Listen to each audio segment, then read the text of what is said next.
presentar el próximo diálogo sobre perspectiva internacional sobre la moda de autor con dos mujeres extraordinarias que tienen un conocimiento profundísimo del sector fuera de España, con una experiencia inigualable, ambas, y ambas con una generosidad y entrega a la causa muy relevante. Hablo de Beatriz González Cristóbal, que es consejera de la cadena hotelera italiana Star Hotels y también del Grupo Tous. Además, dirige el máster de Gestión Empresarial de Industria de la Moda y Lujo en el Centro de Estudios Garrigues. Licenciada en Ciencias Económicas por la Universidad San Luis, Missouri, Beatriz González Cristóbal fue nombrada en 1990 directora general de Bulgari en España. En el 97 fue directora de compras de Loewe, para pasar posteriormente a trabajar desde 2000 a 2013 en Hermès, empresa en la que ocupó el cargo de directora, entre otros, el cargo de directora general de España y después como vicepresidenta ejecutiva global. Beatriz forma parte del patronato de la Fundación. Tenemos la suerte de que forme parte del patronato de la Fundación Academia de la Moda Española. Alejandra, nuestro gran asset, es directora de marketing de Harrods. Trabajó en banca de inversión hasta el 2013, cuando decidió seguir su pasión por la moda y comenzar a formar parte del conglomerado de lujo LVMH, desarrollando diferentes funciones relacionadas con la estrategia, el desarrollo o las operaciones comerciales. En 2021, Alejandra Caro se unió a Harrods como directora de marketing para liderar las operaciones comerciales y de marketing de la compañía. También ha colaborado con la Asociación Británica del Lujo y el Consejo Británico de la Moda, asesorando y apoyando a jóvenes diseñadores internacionales que desean establecerse en el sector de la moda del lujo. Muchas gracias y un lujo tenerlas aquí.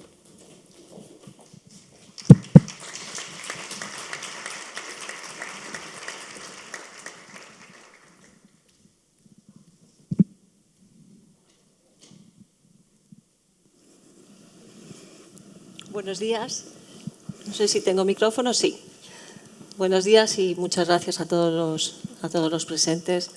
Y bueno, esto es una continuación de estas jornadas y ayer tuvimos la celebración, ¿no? Esta première puesta de largo de la Fundación Academia de la Moda Española, y agradezco a los que estuvisteis aquí anoche también. Fue un momento pues muy bonito y muy interesante. Pero me gusta mucho estar aquí con vosotros y con Alejandra, porque es verdad que ambas hemos desarrollado nuestra carrera profesional pues fuera, y tú sigues y yo en parte también, y para mí es como un relevo generacional. Tenemos ahora, las generaciones cambian cada 5 años, no es lo mismo un millennial que un Gen Z, y bueno, pues para mí sí que te veo como un verdadero relevo generacional. Gracias, Pepa, por esta introducción que has hecho. Has puesto el listón muy alto y ahora pues espero que no defraudaremos. Pero esto es más una conversación entre amigas, aunque hemos coincidido aquí por primera vez. Nos conocíamos por mail y por Teams, etcétera. Pero a mí de tu trayectoria lo que me interesa mucho, antes de entrar al lío y verdaderamente del tema, es que tú vienes, pasa un poco como a mí, del ramo de la economía, de la banca de inversión, pero antes estuviste relacionada también con el mundo de la moda. ¿Dónde empezaste? Bueno, hola a todos. No sabéis la ilusión que me hace estar aquí. Estoy nerviosa, estoy como vuelta a casa. Yo empecé... Yo quería ser diseñadora, pero sabía que no tenía suficiente talento creativo. Y en el fondo lo que me gustaba era más la parte de negocios. Entonces un día decidí que iba a ser la parte de negocios de los creativos. Y tuve una suerte extraordinaria. Mi primer trabajo fue trabajando para 2 diseñadores, creadores de autor españoles, Juanjo Oliva y Carmen March. Y fue de las experiencias más enriquecedoras de mi vida, estando en el taller con los patronistas, con los costureros, corriendo a Cibeles con los zapatos último momento, ver realmente la emoción de nacer un proyecto y de presentar una colección. Yo creo que una cosa que a los creadores no les reconocemos lo suficiente es la generosidad que viene de compartir algo tan personal y exponerse pues a críticas, ponerse en esa vulnerabilidad por compartir algo, ¿no? Y bueno, y esa fue mi primera, acabé en banca de inversión, pues porque me dejé llevar, hasta que un día dije, yo tengo que volver a lo mío, y volver a España después de tantos años es extremadamente emocionante. O sea que gracias Pepa, gracias a todos por tenerme, porque es un sueño. Pero tienes razón, se habla mucho del pánico del escritor ante la página en blanco.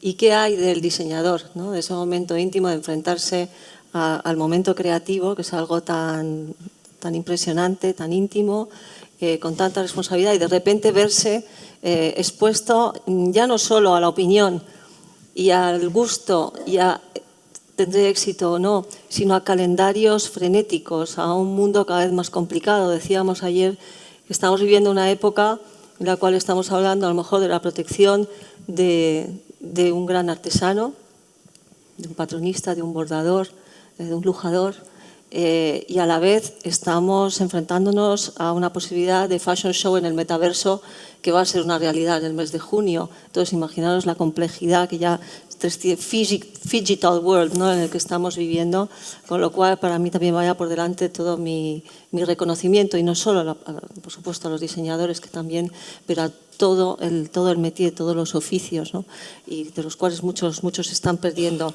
Hay una cosa, las dos hemos trabajado mucho fuera, y bueno, y tú en ese templo del lujo que es ese poderío que tiene Harrods, las grandes multinacionales, luchábamos por el último inch, por el último centímetro de visibilidad dentro de Harrods, porque bueno, es así, es un fenómeno. Y lo mismo pasa con vuestras plataformas. Imagino la dificultad tremenda que tiene que afrontar un diseñador más pequeño, más íntimo, o con una estructura mucho más modesta. Pero ¿qué pasa cuando hablamos de los diseñadores españoles cuando estamos fuera? Nosotros, bueno, asociamos pues siempre, ¿no?, la moda francesa, bueno, pues flamboyant, la couture, en fin, lo han posicionado desde Colbert, ¿no?, de Luis XIV, como algo extraordinariamente importante para el prestigio y patrimonio vivo, ¿no?, de la cultura francesa, de la excepcionalidad cultural francesa. Los italianos también lo han cuidado, lo siguen cuidando de una manera extraordinaria. Los ingleses también, y además con un twist de sostenibilidad extraordinario. ¿Y los españoles qué pasa? ¿Cómo nos ven desde fuera? Pues, lo hablamos el otro día cuando planteasteis esta pregunta. La verdad es que siendo española, pues quieres mantenerte un poquito al margen para dar una visión objetiva. Y una cosa que está haciendo es hablar con colegas de department stores, compradores del sector. Y la verdad es que la reflexión, bastante sorprendente, y con una parte negativa, pero una parte positiva, es que no saben nada. Es un problema de falta de visibilidad. O sea, cuando hablaba con ellos, ¿por qué no hay más moda española internacional? Y no era la calidad del producto, era un tema de no sabemos lo suficiente, que da mucha pena, pero por otro lado es una oportunidad extraordinaria. Sí, por otro lado a mí siempre me llama la atención, porque cuando, bueno, desde ACME, ¿no?, asociación que aúna y aglutina 82 firmas y diseñadores en España, y hay muchos más, evidentemente, algunos grandes empresas y otros mucho más pequeñitos pero extraordinarios. Yo pienso en ellos y cómo nació esta moda. Evidentemente no me remonto a Balenciaga y a los grandes, pero hace 30 años tenemos aquí a Modesto, tenemos, bueno, a muchos de los que estaban anoche con nosotros. Nació con una perspectiva de atemporalidad, es decir, algo que es de rabiosa actualidad. No solamente flor de un día, sino una moda que tuviera ese gusto por el buen hacer, y porque fueran prendas y accesorios, muy bien Clemente antes, que no fueran compañeros de vida, ¿eh? Al igual que las grandes marcas de lujo, así afrontamos de alguna manera la creación de producto. Eso por un lado, y por otro lado el componente de elaboración manual dentro de vuestras creaciones, y aquí os tengo delante, Roberto, Modesto, os tengo, pues, muy importante, que no es así a lo mejor en otro tipo de moda de otros países, que era más tecnológica, distinta desde el principio, incluso los japoneses, en la parte más rompedora. Y digo, bueno, pues estos dos componentes son de rabiosa actualidad, son justamente lo que ahora triunfa en todas partes. ¿Por qué nosotros, we do not convey the message? ¿Cómo no somos capaces de hacerlo? Y además está en perfecta sintonía con las nuevas generaciones. El tema de la sostenibilidad, pues es que se habla mucho, se nos llena la boca, ¿no? Y hay mucho greenwashing, pero es que vosotros nacisteis de esta manera tan sostenible. Y eso no está reñido con el éxito y eso no está reñido con, al revés, es de plena y total actualidad. Entonces siempre me preocupa cuáles piensas tú que podrían ser desde ese puesto privilegiado que tú tienes, donde tienes un observatorio, donde ves a los grandes, a los que intentan estar ahí. ¿Qué piensas tú que se podría hacer mejor? ¿Te acuerdas? Lo hablábamos el otro día con Héctor y Pepa, ¿no? Intentar entender cuál es... Muy bien, hay un problema de visibilidad, no creo que eso le haya sorprendido a nadie porque es pues, algo que llevamos hablando 2 días, ¿no? Pero más allá, ¿qué es lo que tenemos que hacer para dar visibilidad? ¿Por qué hay ese problema? Y yo creo que hay 3 áreas que deberíamos, que me gustaría compartir la reflexión. La primera es la falta de una identidad colectiva de la moda española que nos posicione frente a otros países. O sea, como decías tú, Francia es haute couture, Italia es el prêt-à-porter, Inglaterra se han posicionado en jóvenes creativos con una visión disruptora, China se está posicionando en contemporary fashion, Latinoamérica con el Latin America Fashion Summit en temas de resort, Middle East en todo el tema de evening wear, y todos están empezando a tener una identidad que es lo que luego acompaña a los diseñadores cuando se presentan de forma individual, para que no tengan que hacer un trabajo doble, ¿no? Porque es que es vender tu marca y vender la marca España, ese trabajo es un trabajo que tenemos que hacer como otra cosa de la que hablamos, ¿no? Como colectivo. Y bueno, y ese es el primer paso. O sea, al final, cuando tú construyes una marca, ya sea una marca individual o una marca como la marca España, lo primero que tienes que entender es cuál es la visión, que es lo que estamos intentando decir, que no se puede decir en el contexto de otro mercado o de otro diseñador. Y esto es lo mismo que se deben plantear todos los diseñadores. El siguiente es la legitimidad, o sea, the reasons to believe. ¿Por qué tenemos esa legitimidad y por qué la gente debe seguir esa visión y creer en nosotros? Y eso yo creo que está ahí embrionario. Lo que no hemos hecho quizás es un ejercicio de articulación, y me da la impresión que en estos 2 días se ha empezado a hablar de varios de esos elementos. Y el siguiente paso es los códigos, la comunicación. O sea, esa es tu identidad de marca, pero luego cómo vas a comunicar esa identidad de marca con tus clientes o con la audiencia, con los consumidores, para ligar los beneficios que le da a ellos, que al final lo que estás ligando es tus valores con los suyos, ¿no? Y ese trozo es el que creo que nos falta de haberlo articulado, tener unas herramientas para comunicarlo, para conseguir adeptos, para que todo el mundo se pueda convertir en embajadores, que permita a todo el mundo, que son nuestros potenciales clientes, entender por qué esto es importante para ellos. Sí, yo no puedo estar más de acuerdo contigo. Creo que también tenemos un problema. Bueno, hemos tenido ponentes de nivel internacional extraordinario que han venido y claro, yo estaba aquí leyendo los títulos, ¿no? Que tenían, bueno, pues, por ejemplo, Fédération de la Haute Couture Française, bueno, pues, Chambre de Commerce de la Mode, Cámara Italiana Nazionale de la Moda. Es que ya esto te lo dice todo. British Fashion Council for Emerging Talents. Yo, la verdad que aquí es verdad que siempre tenemos la tendencia a atomizar mucho y tenemos que aunar voluntades. Cuando hablábamos ayer de la presentación de la Fundación, bueno, como instrumento nos puede permitir ir más allá hacia temas de educación, de formación profesional. Ahora hablaremos de ello, de dignificar la formación profesional para que puedan los oficios otra vez retomar, y lo decíamos también ahora con Ainhoa, ¿no? El sitio que merecen también desde nuestro imaginario colectivo. Qué maravilla que tengo un hijo patronista. Es que eso en Francia es así y en Italia también. Y es que aquí todavía no lo he oído. Y claro, ¿qué nos pasa? ¿Qué os pasa? Que ya no los tenéis, o tienen 70, 80 años, o están fuera. Entonces, bueno, ahí hay todo un tema, ¿no? Con las instituciones, pero también con la gran empresa. En Francia, por lo menos las empresas en las que yo he trabajado, parece que aquí tenemos una polarización absoluta. El diseñador en su gran soledad, ¿no?, para llegar a ir a una feria, para llegar a dar, y luego la gran empresa, las grandes corporaciones, pues hay que tender puentes. Yo creo que hoy en día también, con lo que hemos visto ayer, el tema de la pandemia, todo el tema de la disrupción total de la cadena de aprovisionamiento, hemos visto que la deslocalización, a veces salvaje, en la que todos hemos participado, pues ha tenido una interrupción trágica y tremenda con la pandemia, pero que ahora está sucediendo también por las trágicas noticias también de las guerras, de los bloqueos. Y es que ya relocalizar también para la gran empresa no es solo una opción, es una necesidad.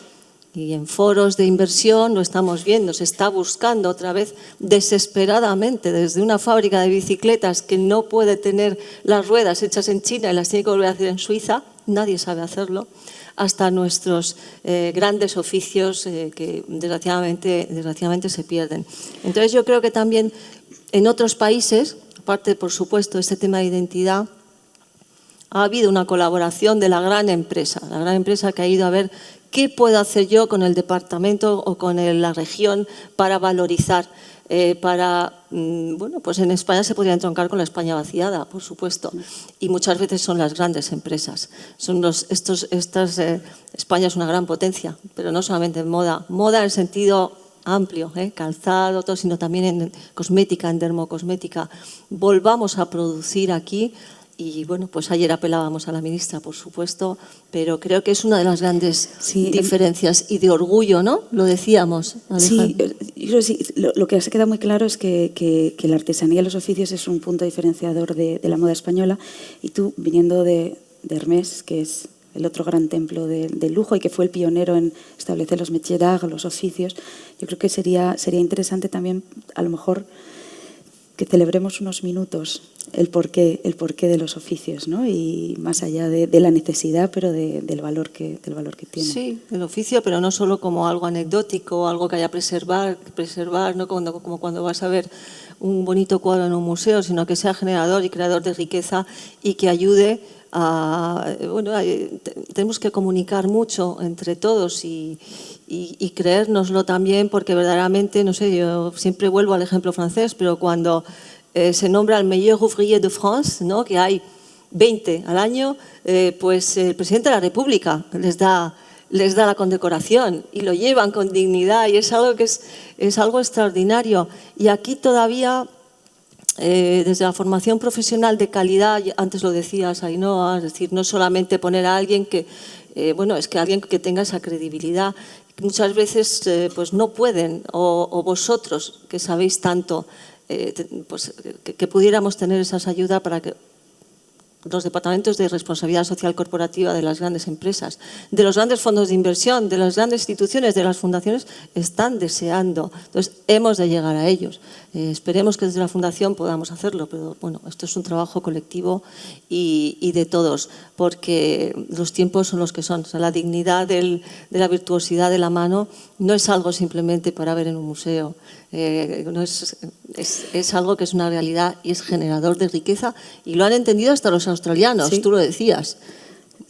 Lo que acabas de decir de la virtuosidad me parece que es un punto súper interesante. O sea, escuchando todo lo que se ha dicho, e incluso Alonso antes en la conversación, es una cosa que hemos hecho en Reino Unido, es definir la alta artesanía. Y escuchar a la gente hablar de artesanía como algo del pasado, ¿no?, que hay que conservar. Pero al final la artesanía, si me permites, si me puedes decir si no estás de acuerdo con la definición, es cuando el talento y el skill de una persona se une con una experiencia desarrollada a lo largo de un tiempo y una creatividad para crear un producto único. Que al final nos quedamos solo con esa parte claro, evidentemente la experiencia tardas tiempo en desarrollarla, pero son esos tres elementos, que es lo que decía ayer Carlo. Es que ¿por qué va la gente a producir en Italia?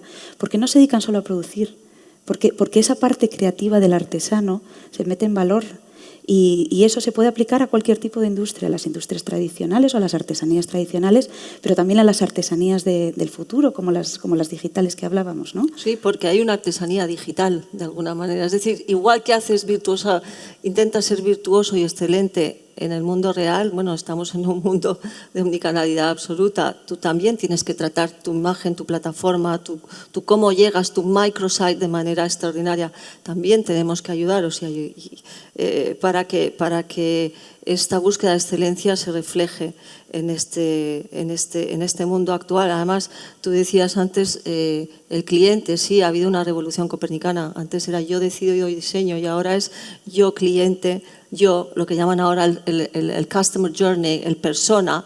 Soy el que con mis datos, con mis redes, con mi tal, estoy conformando y estoy diciéndote lo que me gustaría que tú hicieras. Entonces, bueno, antes era un bueno, era no, yo diseño, yo. El mundo ha cambiado, ahora interactuamos todos mucho más y, por supuesto, digitalmente también. Entonces, esa soledad que tiene el diseñador, y muchas veces en España, pero no solo el diseñador, sino, me hablaba ayer, decía, no, es que quiero abrir un taller de costura y no tengo patronistas. Quiero abrir un taller de... es que no tengo tapiceros, pero por Dios. Y además en nuestra tradición mediterránea, ¿no? Parece que hay que ir a buscarlos antes de ayer. No, es que ya no podemos producir en China, estamos viendo en la India. Digo, pero bueno, ¿y aquí qué pasa? ¿Por qué? Porque claro, también tradicionalmente lo que decíamos, ¿no? El costurero quería siempre que luego su hijo fuera abogado, fuera ingeniero, fuera Héctor. Tú lo sabes.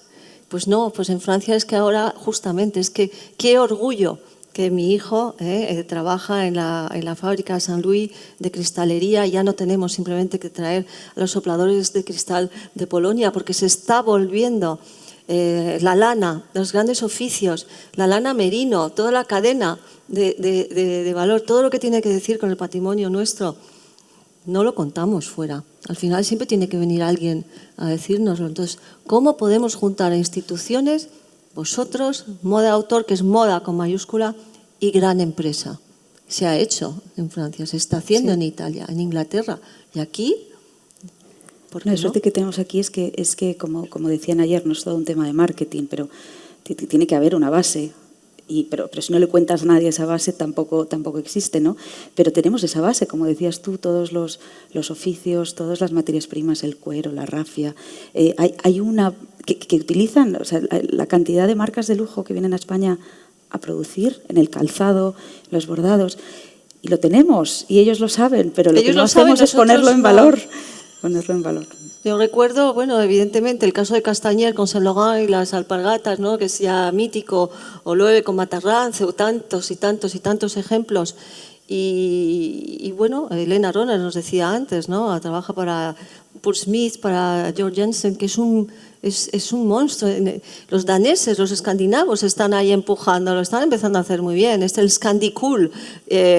Bueno, pues nosotros en España que talento no falta, recursos económicos sí, pero yo creo que mucho entendimiento también, acercamiento y esa polarización de gran empresa, fast fashion y slow fashion. Mira, yo quiero que todo el mundo trabaje porque al final nos vamos a necesitar unos de otros. Pero muchas veces veo que los diseñadores españoles dicen, no, es que yo tengo que ir a ferias, es que yo tengo que hacer un desfile. ¿Cuánto esfuerzo en crear una colección de desfile, en los 40 looks que te exigen, en buscar tal... ¿Cuánto en la creación del showroom, en buscar un showroom? ¿Cuánta comunicación después de decir, no, es que este vestido en Instagram se lo ha puesto X, no, Rosalía, tal, en New York, tal? Pero yo creo que hay algo más que pueden hacer. Hay una labor que se necesita. Yo creo que una vez que articulemos que es ese mensaje, que lo que hay que hacer, un mensaje hay que comunicarlo hasta que se vuelve casi pues, como lo de Coca-Cola, ¿no? Un mantra. Un mantra. El siguiente paso es bueno, una cosa de la que hablábamos, que es la mentalidad de colectivo y que se ha mencionado muchísimo. Que al final, y yo creo que lo que estáis haciendo con la Fundación Academia de la Moda, es la moda. Y la moda, como se decía, es mucho más que la moda de autor, es mucho más engloba el fast fashion, las industrias textiles, los curtidos. O sea, Riva Guixa es una de las mejores curtidurías del mundo. Los accesorios, la joyería, todo lo que conforma ese ecosistema. Y planteaba un poco una reflexión, ¿no? Porque se habla mucho del fast fashion y del slow fashion, pero si tú piensas en Francia y en Italia, tienen unos grupos de moda y unas marcas que ya de por sí están posicionando esos mercados como referentes de la moda. Entonces, unirse a ese discurso, a esa reflexión es más fácil, porque ese trabajo de comunicación ya está hecho. Inglaterra no lo tenía, y es un caso bastante similar al nuestro, pero tenía Burberry, pero han encontrado, pues siendo un centro internacional de gente joven, ese nicho de los jóvenes creadores. Y en España tenemos como todo tiene un lado positivo y un lado negativo, suerte de tener uno de las empresas más importantes del mundo en moda, muchas son españolas. Y Zara es una empresa de moda, pero es un actor distinto dentro de un ecosistema. Y lo negativo que tiene para la moda de autor es que, como tiene un posicionamiento de fast fashion, ese ejercicio de visión internacional de la moda española está muy ligado al fast fashion. Entonces hay que hacer un ejercicio consciente para posicionar lo que no es el fast fashion, que otros mercados no tienen que hacer. Totalmente de acuerdo, pero de todas maneras, cuando tenemos un gran grupo como Inditex, tenemos que estar orgullosísimos. ¿Por qué? Porque lo han hecho muy bien, lo han conseguido. El éxito muchas veces en España, bueno, pues lo miramos así un poquito de reojo. Lo que sí creo es que, bueno, pues debe de haber una reflexión dentro de este tipo de grupos, decir, bueno, hemos llegado, hemos tenido este gran éxito al modelo, el mundo ha cambiado, el mundo es distinto, ya no solo por la cadena de aprovisionamiento, sino por la sensibilidad de nuestros futuros y presentes compradores de las nuevas generaciones que no perdonan, que quieren estar mucho más cerca de algo, que les conmueva, que les emocione, en lo que tengan confianza. Y entonces pues tiene que haber ese retorno o esa alianza con la creación de moda de autor y al final sacar esa moda con mayúscula entre todo, que no haya esa división, sino esa, y evidentemente un orgullo, ¿no? de pertenencia a ser yo es que hago un oficio y soy el mejor dentro de mi oficio. Sí. Los ingleses lo han hecho maravillosamente bien porque claro, ellos han tenido ese momento, ellos pasan del punk a Windsor con una facilidad y es extraordinario, ¿no? La verdad que lo hacen muy bien, pero ellos han entroncado toda esta parte de sostenibilidad, Stella y tal, y luego han dicho, si tenemos arts and crafts, lo inventamos nosotros, Victoria and Albert Museum, donde me gustaría a mí que me encerraran 15 días, porque me parece lo más extraordinario del mundo. Y aquí tenemos gracias Elena, estamos en este maravilloso, ¿no? Museo, con ese archivo que tenéis. ¿Cómo es posible que no le demos todavía más relevancia? Tendría que ser nuestra casa, nuestra sede de todos nosotros, como hacen los franceses, evidentemente. Y yo voy más allá de la moda pura. Cuando estábamos en la pandemia, moda en el sentido amplio, como decía Clemente, orfebres, joyeros, tal. La moda era lifestyle, lo que teníamos alrededor. Ya no podíamos salir, pero es que un plate, una manta que teníamos en casa, luego a lo mejor es un chal. En fin, hay una transversalidad enorme y ahí tenemos también que jugar porque hay oficios extraordinarios que muchas veces pues en el interior design también se genera moda y eso los italianos, vamos. Sí, y aquí también podemos hacerlo. Mira, Tomás Alía, que vendrá ahora. El papel que tiene la creación en cada etapa de la cadena de valor, ¿no? Un poco lo que decía antes Ainhoa. Pero hemos estado hablando mucho de los oficios porque todos tenemos conciencia de que los oficios es muy importante y es uno de los valores que nos da la legitimidad. Pero se habla mucho también de bueno, ¿qué más es la moda española aparte de los oficios, ¿no? Y hablabas tú antes del slow fashion, de esa visión atemporal de la moda. Porque nació así, pero yo cuando los veo y están aquí, tenían esa visión, esa elegancia natural, que luego es muy consustancial con el estilo, ¿no? Español, que ha tenido siempre un punto de sobriedad, aunque luego hemos sido excelentes en el barroco y también con grandes diseñadores, ¿no? Cuando esa explosión de Vittorio y Luchino y tal, que lo hemos interpretado maravillosamente bien, pero no hemos conseguido, falta esta identidad de marca, por eso me gustaría mucho muchísimo que nos apoyáramos en las grandes corporaciones, porque tienen esa fuerza, force de frappe, como decimos, ¿no? El grupo LVMH, cuando hace todas sus iniciativas, ¿no? para ir top down, para decir, bueno, sí, pero qué orgullo, ¿no? Retomemos oficios. Yo lo que sí he visto hacer iniciativas, ahora todos los proyectos se llaman iniciativas, queda mucho más moderno, pero recuerdo que nosotros en Hermès muchas veces estábamos siempre con un radar pendiente de lo que estaba pasando en las regiones, sobre todo en las regiones. Francia es un país muy habitado, no es como España, pero sí que hay regiones como Auvergne y tal que tenían pues un problema de desinversión, de cierre de fábricas. Entonces siempre estábamos pendientes. Por ejemplo, hemos tenido casos de una fábrica de Michelin en Auvergne. Auvergne, bueno, pues puede ser Teruel. Y decíamos, bueno, es que aquí teníamos 200 mujeres que trabajaban y que de repente quedaban en la calle. Entonces mandábamos a nuestros departamentos, y eso pueden hacer también las grandes empresas, para ver qué se podía hacer. Hacíamos test a todo este colectivo para ver qué habilidades manuales tenían. Empezábamos a hacer un proyecto y un programa, un business plan para ver cómo podíamos trabajar con ellas y al cabo de 1 o 2 años eran expertas cosedores de cuero. Evidentemente no harían un Birkin, pero sí que ya tenían oficio y ya sabían y ya habían pasado de un sector que estaba totalmente deslocalizado y cerrado y habían empezado a trabajar el cuero porque al fin y al cabo estaban acostumbradas. Lo hemos hecho con fábricas de porcelana, atelier. Y son estructuras pequeñas, ¿eh? No estamos hablando de grandes. Y esto se puede hacer en España, en Elda, se puede hacer, no sé, yo es que veo esta España vaciada cuando vamos en el AVE y dices, Dios mío, ¿y cuánto hay aquí que se está perdiendo? ¿Cómo nos pueden ayudar las instituciones y las grandes empresas tan exitosas y las que yo, desde luego, estoy tan orgullosa para poder trabajar juntos? Pero hay veces que un diseñador quiere hacer un desfile, pero es que tiene que hacer algo más para que se le conozca, para que Harrods diga, para que Ale diga, oye, hagamos un hueco. ¿Qué es lo que tiene que hacer? Yo creo que un ejercicio como el que hemos dicho de construcción de marca, o sea, como decía Vanessa Friedman, es ser capaz de articular qué es lo que estás intentando decir que no se puede decir en el contexto de otro diseñador, cuál es tu proposición de valor y de cara al cliente. Lo que nos pasa muchísimo es que descubres una marca y lo primero que le preguntas es, bueno, ¿quién es tu cliente? Y es la cantidad, y esto no es un tema de España, es en general del sector, porque muchísimas de las reflexiones que estamos haciendo no son solo de España. No saben articular quién es el cliente. Entonces, tú no sabes quién es tu cliente, ya sea un cliente final al que vas a vender o un cliente wholesale al que vas a vender para que luego ellos vendan.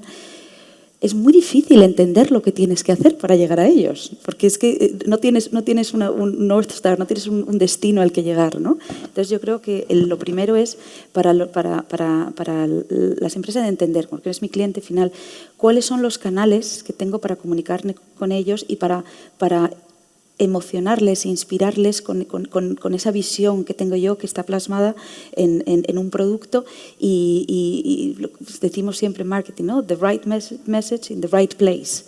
Entonces, entender ese cliente y entender, no es necesariamente qué es lo que él quiere para yo hacer lo que él quiera, porque eso mata la creatividad. Totalmente. Es entender cómo piensa él y cómo yo voy a articular lo que yo soy ligado a lo que él quiere y él necesita.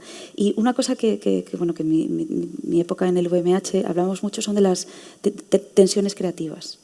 Y se habla mucho del tema del creativo y la parte de negocio. Y una cosa que para mí no es un equilibrio, tiene que haber una tensión. Pero tiene que haber esa tensión. Uno sin el otro no funcionan. Un creativo que solo tiene creatividad, tendrá muchísima creatividad, pero es un artista de un museo.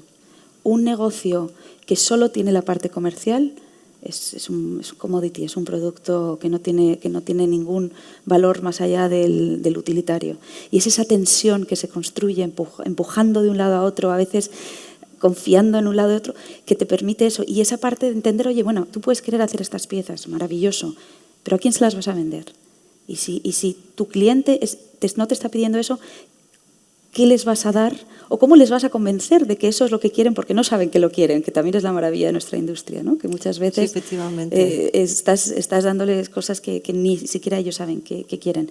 Y luego se ha hablado mucho del tema de los wholesale, que es un negocio que ha cambiado muchísimo. O sea, antes, en un momento en el que no había canales digitales de venta, la única forma de darte a conocer en escala es a través de esos, ¿no?, gatekeepers, de esas plataformas que tenían acceso a una base de clientes que tú no tenías, que eran los department stores, y ese es un rol fundamental que jugaron. Ahora eso ha cambiado, en parte gracias a que las marcas ya no nos necesitan tanto para llegar a clientes. Y lo que nosotros estamos haciendo es entender, bueno, pues ayudar un poco a hacer el curation para nuestros clientes de esas marcas que entendemos que hacen eso, que les van a emocionar y que conectan con ellos. Pero hay que entender como diseñadores también cómo funcionan los compradores, ¿no? A mí me da mucha pena cada vez que no, pero es que no vienen a Madrid. Esa misma reflexión la tiene incluso el British Fashion Council. O sea, hay los Big Four de las 4 semanas de la moda. En realidad hay 3, que son Nueva York, París y Milán. Cuando tú eres un comprador y te pasas un mes viajando de desfile en desfile, de showroom en showroom, y luego tienes que volver para procesar las órdenes, para hacer tu OTV, para presentar el plan de compras, no es realista pensar que les vamos a poder pedir que se pasen otros 2 meses en Madrid, en Bélgica, en todas partes.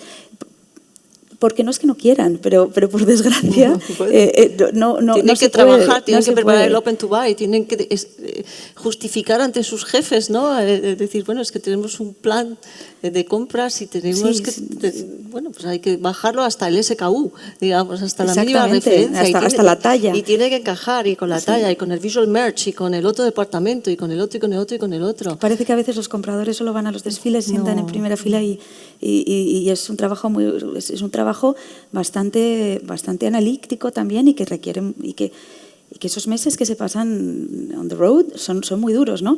Pero eso es genial. Entonces, ¿cómo podemos nosotros llegar a esos compradores, entendiendo las limitaciones que tiene el funcionamiento del sistema?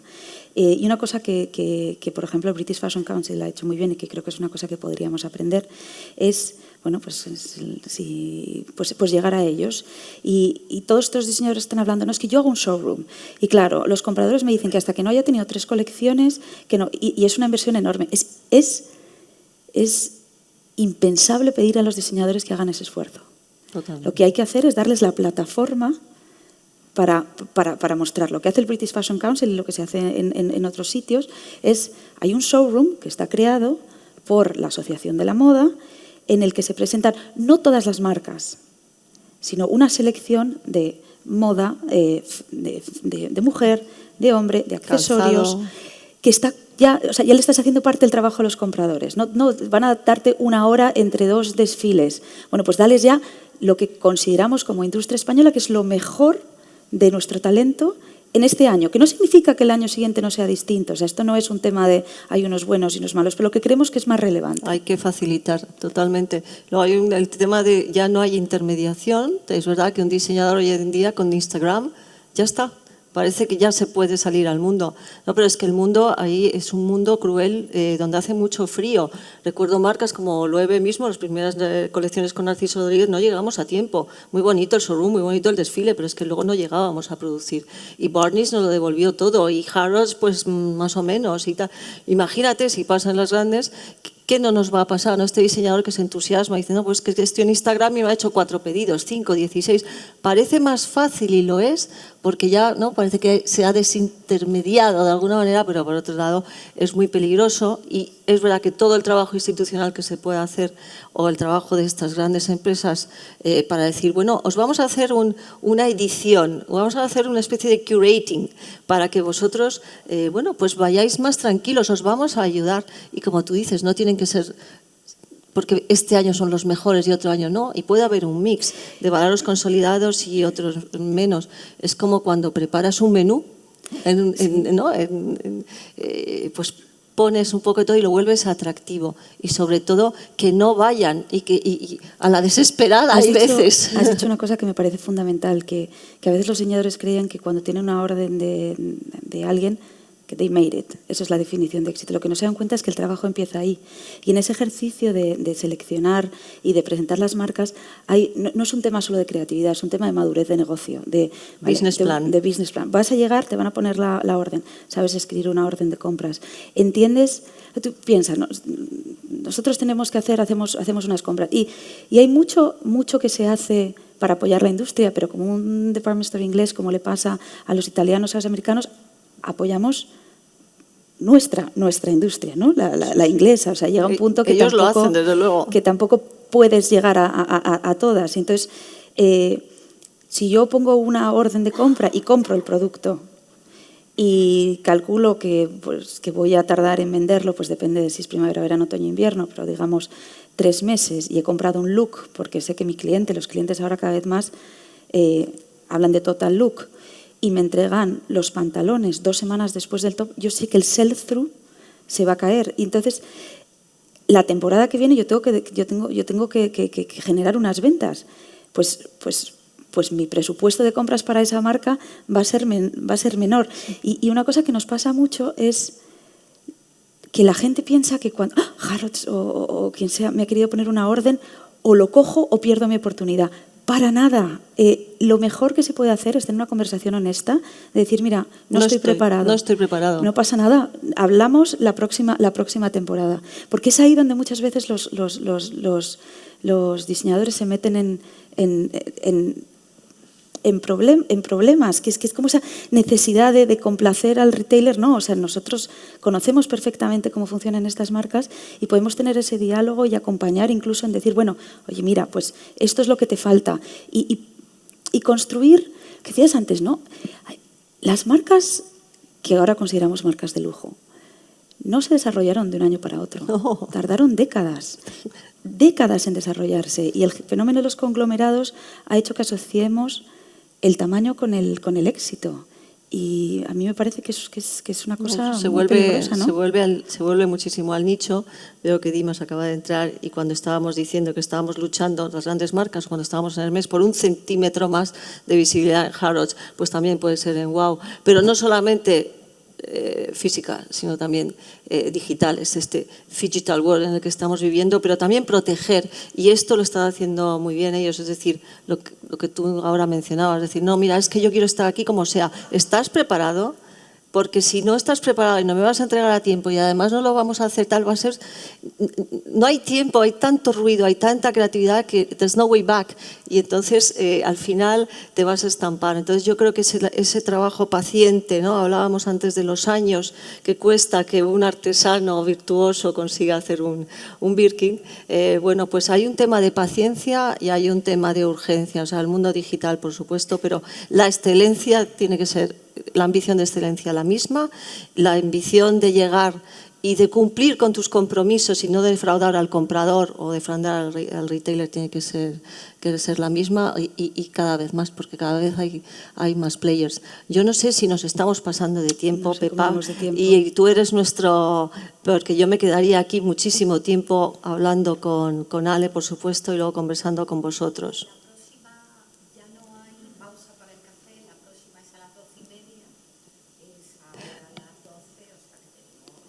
Si quieres, a lo mejor abrimos a preguntas. Yo creo que sí, que podríamos pasar a un Q&A, a preguntas y evidentemente, bueno, pues los grandes ejes es cómo acompañaros, cómo enfrentar esta revolución digital que os va a ayudar a obviar esa soledad que hay ahora. Y que hay herramientas digitales como Salesforce y tal para saber quién es el customer, ¿no? Quién es la persona a la que nos vamos y cuál es el customer journey, que son fundamentales, que no están para nada reñidos con el silencio y la maravilla del bordador que está en su taller y que, por Dios, que tenga un hijo bordador también, que no sea solamente ingeniero, abogado y tal, sino que hagamos como en Francia.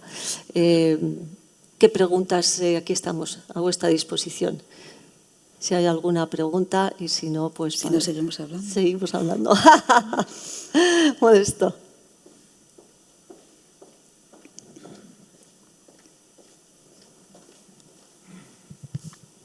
Sí, dos preguntas, una para ti, Alejandra, y otra para Beatriz. Alejandra, me gustaría saber un poco cómo se ve desde Harrods y también desde tus inicios, como nos has contado, la experiencia de haber trabajado con Juanjo Oliva y con Carmen March, dos proyectos muy diferentes en cuanto a su financiación, evidentemente. ¿Cómo se ve el desarrollo de las pequeñas empresas, de lo micro, que hablábamos antes, a cuando aparece un inversor, ¿no? Como ya hemos visto varios proyectos aquí, como yo antes señalaba también, del desarrollo que han hecho con McQueen, ¿no?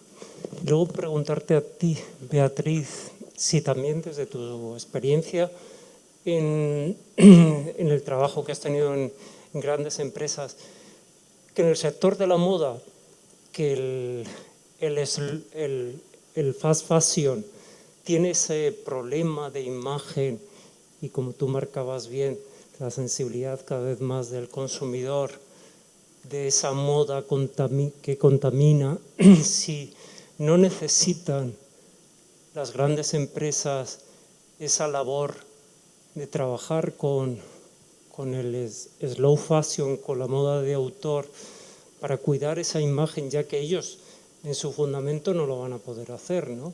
Y que la moda de autor, como hace poquito escuchábamos a Bob Pop, que hablaba sobre la alta costura y decía que era lo más sostenible, o esa moda realmente comprometida con la economía y con la responsabilidad también social, ¿no? Pues Modesto, I bounce directamente en tu pregunta, porque además es una de mis obsesiones y del sector, y no solo, sino también de los grandes fondos de inversión y de las grandes realidades de las grandes empresas. Es que ya no solamente hay que asociarse la gran distribución o las empresas fast fashion a una moda más sostenible, más de autor, pero ya no solamente porque hay un departamento de responsabilidad social corporativa que diga que hay que hacerlo y que queda bien, y además tenemos que presentarlo, sino porque es una realidad, es que se necesita, es que ya no vamos a poder producir en China, es que como producíamos, o sea, es una realidad, es una necesidad. Entonces, o nos damos prisa y creamos ese relevo generacional, apoyamos a la moda de autor, a los artesanos y a los oficios, no sea una cosa de artesanía de, tú decías antes, de pasado, es que es de futuro la artesanía, los oficios son de futuro, son los que nos van a sacar de este momento donde se ha roto completamente el paradigma de la globalización, que bueno, ha traído cosas muy buenas, pero es que ahora pensamos que con la pandemia, bueno, ya estamos, mira lo que está pasando. Entonces sí, por supuesto, y es más, está ocurriendo, pero tiene que ocurrir mucho más, porque se nos van a morir nuestros grandes artesanos y no nos vamos a encontrar. Y efectivamente, y no solo, ya no es una opción de responsabilidad social corporativa para decir en la Junta de Accionistas. No, es que es una realidad. Es que voy a necesitar bordadores, patronistas y tejedores en España. Totalmente. Y eso es así, y se está empezando a mover desde la muy gran empresa y de las private equity, que al final son unos big players dentro de la industria de la moda y dentro de la industria del lujo, con esa capacidad que tienen de comprar, de aunar, de generar clústeres de inversión y de muchas veces que no sea un solo diseñador que va solo, sino ahí hablábamos de los escandinavos, cómo están generando todo un ecosistema de muchas marcas muy escandinavas, pero donde hay muchísima moda de autor, donde hay muchísimo fabricado en estos países, y además entroncando, claro, con esa reputación que tienen de diseño y a la vez de hacer las cosas bien, que al final se trata de eso. Y las nuevas generaciones lo entienden y no quieren que les decepcionemos. Yo creo que va por ahí, desde luego. No puedo estar más de acuerdo. Me preguntabas temas de financiación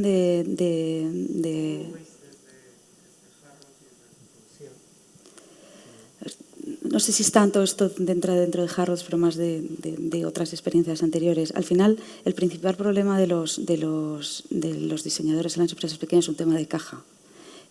Son negocios que tardan tiempo en desarrollarse porque, bueno, pues porque, como hemos visto, ¿no? Necesitas varias colecciones, crear esa identidad de marca antes de que te empiecen a poner órdenes, esa madurez de negocio que requiere tiempo y requiere recursos. Y por eso hay, yo creo, un poco a veces esa intención de crecer, porque tienes que tener una mínima cifra de ventas para poder, todos esos costes fijos iniciales que tienes, que empiecen a disminuir, ¿no? Para poder tener beneficios.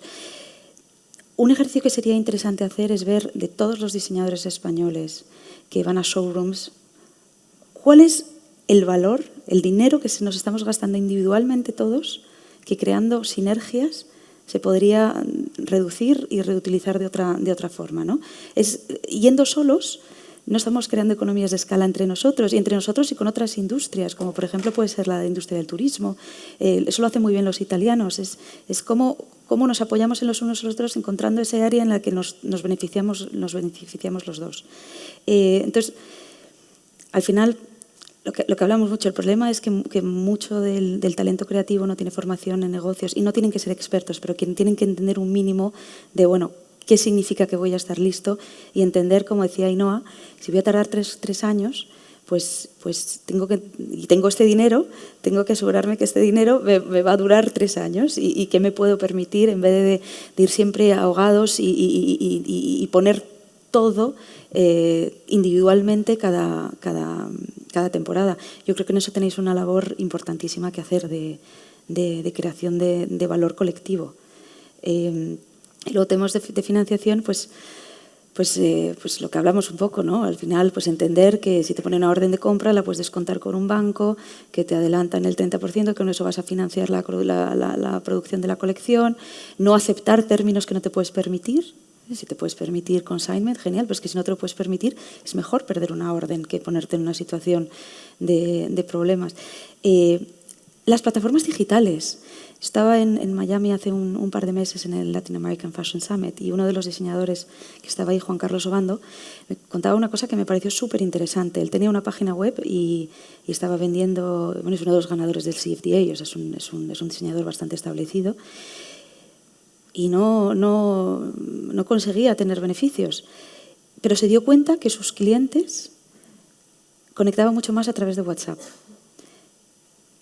Ha cerrado su página web, no tiene Instagram, no tiene nada, y tiene 60 grupos de WhatsApp segmentados por tipos de clientes en los que va compartiendo el proceso creativo y, de hecho, le ponen las órdenes antes de producir. Ha pasado de tener un modelo de producción, stock de final de temporada, erosión de margen, a encontrar un modelo que le funciona a él, que no tiene por qué ser el modelo que le funciona a todo el mundo, pero otra vez entendió su cliente y hay fórmulas. Yo creo que hay muchas más fórmulas que antes ahora para gestionar la caja y darse un poco de entender que es un proceso que no es inmediato, que tienen que tardar años y podemos ayudarles también a entender, darles esa educación y enseñarles cuáles son las herramientas que pueden utilizar para tener un crecimiento sostenible.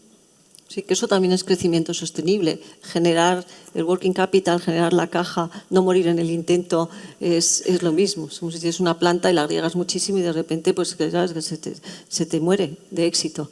Y esto es lo que pasa. O sea, ese esfuerzo por ser visible lo antes posible a lo mejor es peligroso y ha pasado mucho. Y no solo en España, a nivel internacional también, aparte del agotamiento mismo de la tensión creativa que tenéis porque estáis enfrentados a unos calendarios que antes eran más o menos establecidos, pero ahora, bueno, lo estamos diciendo, si es que ahora estamos yendo a la Fashion Week en el metaverso que va a suceder en el mes de junio. Entonces, bueno, ¿qué hago yo? Entonces hay que centrar y tener una actitud business project, o sea, verdaderamente, aunque sea muy pequeñito, pero tiene que ser así. Es que el diseñador es un emprendedor. Es un emprendedor. Cuando hablan de las startups, parece que tienen que ser todas tecnológicas y vosotros lo sois. Así, todos y cada uno de vosotros. Entonces parece que se ha inventado ahora. No. Así ha sido y así fue para la familia Hermès y así fue para todos ellos. Y encima elevando la mirada y creando belleza. O sea que muchas gracias y qué agradecidos os estamos a todos vosotros.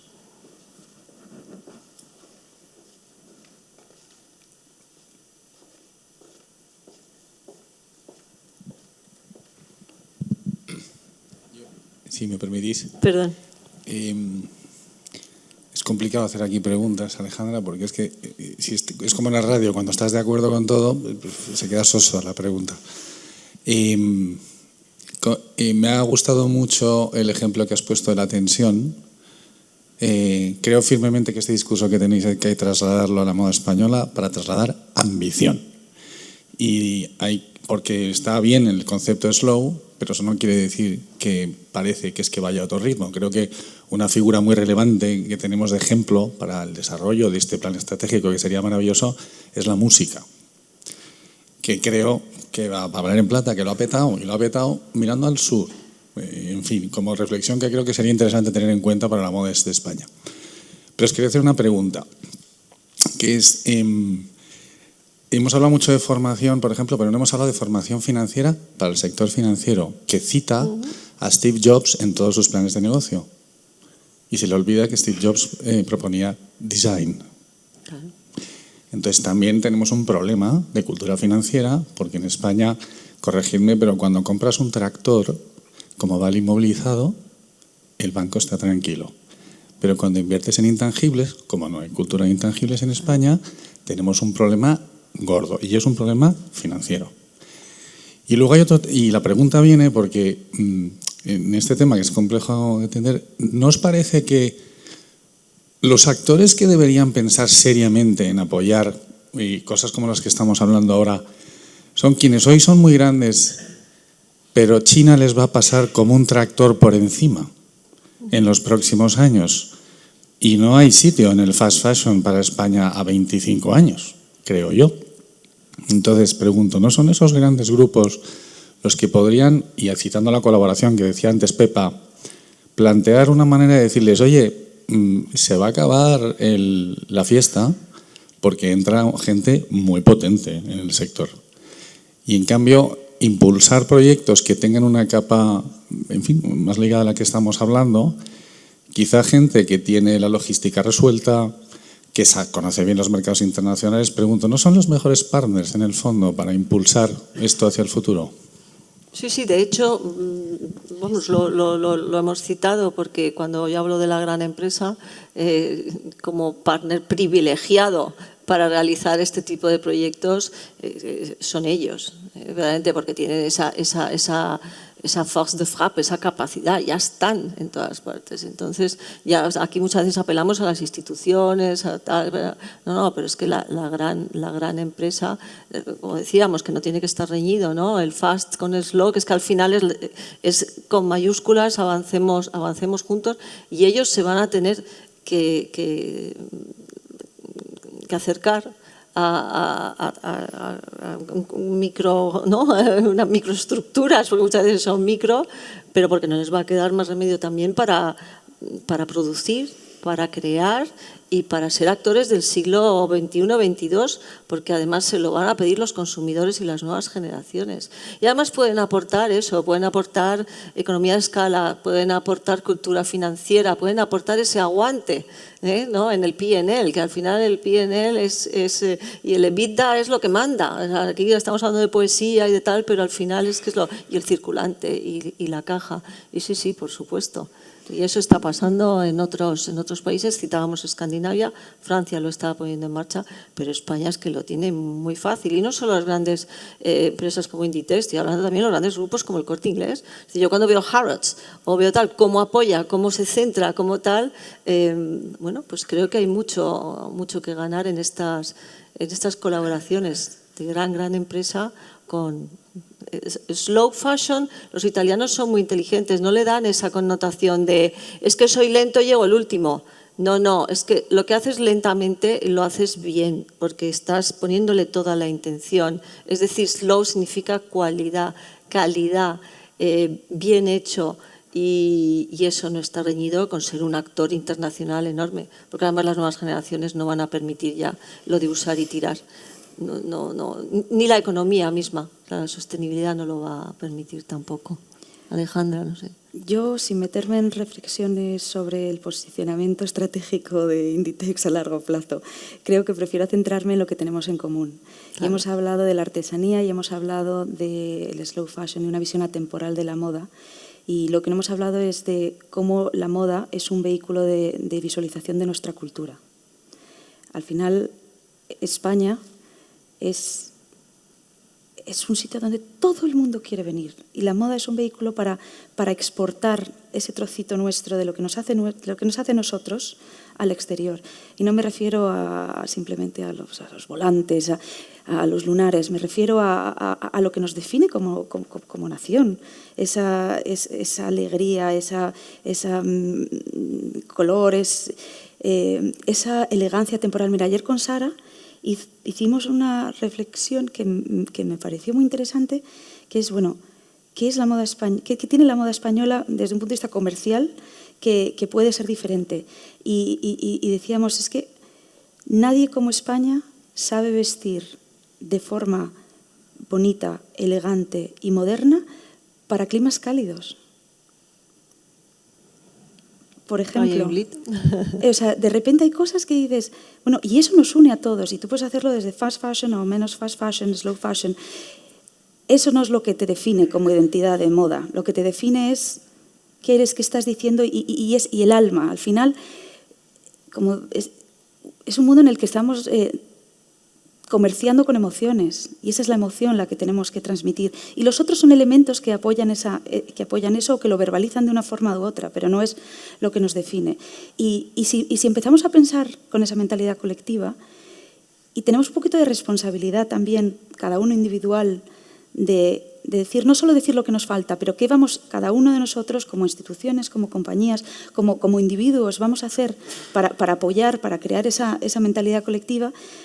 Podemos empezar a tener conversaciones distintas con los distintos agentes de ver, pues bueno, pues oye, pues cuál es el posicionamiento, qué es lo que estratégicamente quiere conseguir Zara, cuáles son esos puntos de vínculo que tenemos comunes, cuál es lo que necesitan los pequeños creadores, qué es lo que necesitan las otras industrias, cómo esto puede ayudar a crear Producto Interior Bruto y cómo lo ligamos no solo al tema de cultura, al tema de comercio, y entonces ya ahí se convierte en menos, es que tienes que hacerlo, es que vamos a querer todos hacerlo, porque creamos ese valor común que finalmente nos beneficia a todos. Y yo creo que la creación de la Fundación de la Academia de la Moda es la plataforma para hacer eso, ¿no? Para guiar ese diálogo.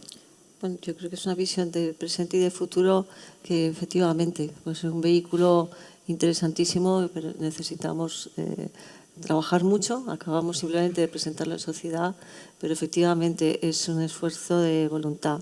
Pero yo creo que aunar y tender puentes entre empresas, instituciones, slow, fast, a mí me da igual, lo importante es que se haga bien, pues es el camino del futuro. En la moda, o bueno, en España lo ha hecho muy bien en gastronomía a nivel internacional, bastante bien en turismo. Aquí también hay que conseguirlo, por supuesto, desde arriba de la pirámide hasta todo, o sea, englobar.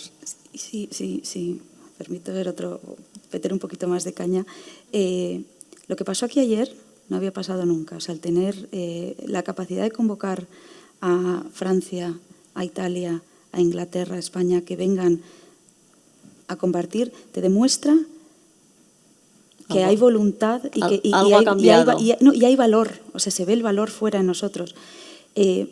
La fundación es maravillosa y ACME es, o sea, Pepa, vamos, eres una figura nacional y Modesto y Héctor y todos los que estáis, pero es que no son cientos de personas, es que estamos hablando de 10 personas, que es lo que vamos a hacer todos individualmente, que estamos sentados aquí desde nuestra zona de experiencia para contribuir de forma pro bono, desinteresada, que es lo que pasa mucho en otros países, a que esto sea un proyecto que salga adelante y que crezca. Más allá de donaciones, cómo podemos dar nuestro propio trabajo, experiencia, cómo podemos apoyar a un proyecto que es maravilloso y que puede transformar realmente la visión de la moda española, pero solo si todos tiramos y arrimamos el hombro, si no, lo que estáis haciendo es increíble, pero es que estamos hablando de 10 que no sea personas. un brindis al sol, sino que podamos, y por supuesto también, y por qué no, generar riqueza, que es muy importante, a corto, medio y a largo plazo, porque belleza ya generáis de sobra. Yo creo que tenemos ya que prepararnos para el próximo. Estamos aquí muy a gusto, Pepa, pero muchísimas gracias. Gracias, si te parece bien, Alejandra, damos paso a los siguientes ponentes, que son de primerísima fila y de lujo. Gracias, Beatriz. Y muchas gracias. El aplauso va para vosotros.